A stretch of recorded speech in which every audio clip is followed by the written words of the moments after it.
नमस्कार, मी साक्षी पांचा न्यूज अनकटमध्ये आपलं स्वागत करते। पाहूयात काही सकारात्मक बातम्या, जिथे प्रत्येक बातमी आशेचा किरण असते।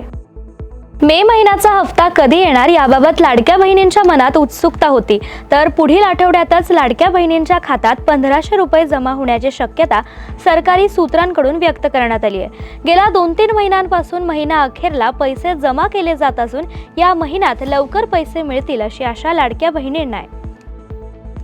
काल संकष्टी चतुर्थीच्या दिवशी पुण्याच्या तुळशीबाग महागणपतीला शतकोत्तरी रौप्य महोत्सवी वर्षानिमित्त रंगबिरंगी फुलांची आकर्षक आरास करण्यात आली। चंदन उटीचे लेपन आणि तब्बल 1500 कलिंगडांचा नैवेद्य दाखवण्यात आला। बाप्पासमोर साकारलेल्या कलिंगडांचा नैवेद्य आणि फुलांची आरास पाहण्याकरिता गणेश भक्तांनी मोठी गर्दी केली होती। प्रसिद्ध पुष्प सजावटकार सुभाष सरपाले यांनी ही आरास साकारली होती।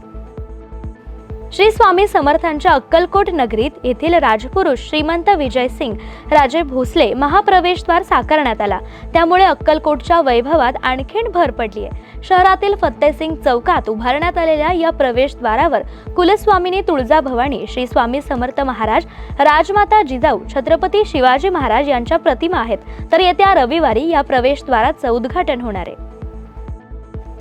अंदमान निकोबार सेल्युलर जेल परिसरात स्वातंत्र्यवीर विनायक दामोदर सावरकर यांचं भव्य स्मारक व्हावं असा मानस महाराष्ट्र शासनाचा आहे। त्यासाठी राज्याचे सांस्कृतिक कार्यमंत्री आशिष शेलार यांनी अंदमान निकोबारचे मुख्य सचिव डॉक्टर चंद्रभूषण कुमार यांची भेट घेऊन चर्चा केली आहे। सेल्युलर जेलला भेट देऊन स्वातंत्र्यवीर सावरकर यांना अभिवादन करत मंत्री शेलारांनी सावरकरांचे भव्य स्मारक बांधण्याची घोषणा केली आहे।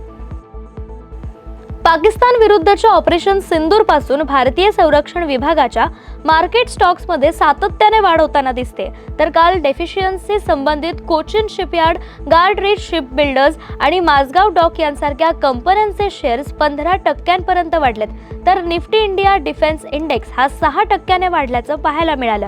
यामुळे गुंतवणूकदारांना चांगलाच फायदा झालाय। भारताचा स्टार भालाफेकपटू नीरज चोप्राने दोहा डायमंड लीग मध्ये 90.23 मीटर भालाफेक करत कारकिर्दीतील सर्वोच्च नोंदणी केली आहे। यापूर्वी त्याचा सर्वोत्तम थ्रो हा 89.94 मीटर होता।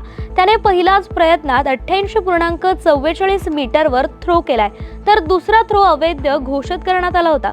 त्यानंतर नीरजने तिसऱ्या प्रयत्नात त्याच्या कारकिर्दीतील सर्वोत्तम थ्रो केल्याचं पाहायला मिळालं। प्रसिद्ध कान्स महोत्सवातील वुमेन इन सिनेमा या उपक्रमात अभिनेत्री जॅकलिन फर्नांडिसला सन्मानित करण्यात आले। चित्रपटातील महिला या उपक्रमांतर्गत जगभरातून निवडलेल्या खास 6 महिलांमध्ये जॅकलिनचा समावेश होता। हा उपक्रम रेड सी फिल्म फेस्टिवलने सुरू केलाय, तर जॅकलिनने महिला कथाकारांना प्रोत्साहन देणाऱ्या वुमेन इन सिनेमा या उपक्रमात सन्मानित झाल्याबद्दल आनंद व्यक्त केलाय। तुर्कीच्या इस्तांबूलमध्ये रशिया-युक्रेन युद्ध रोखण्यासाठी दोन्ही देशात पहिली बैठक संपन्न झाली।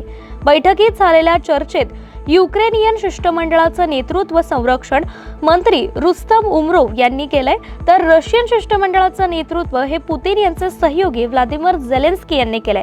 गेल्या 3 वर्षात पहिल्यांदा दोन्ही देशांमध्ये शांततेबाबत थेट चर्चा झाली आहे। चर्चेतील तपशिलाचा अद्याप खुलासा करण्यात आलेला नाहीये। या सकारात्मक बातमीसह या विशेष बुलेटिनमध्ये इथेच थांबूयात। अशाच आशादायी बातम्यांसाठी पाहत रहा न्यूज अनकट।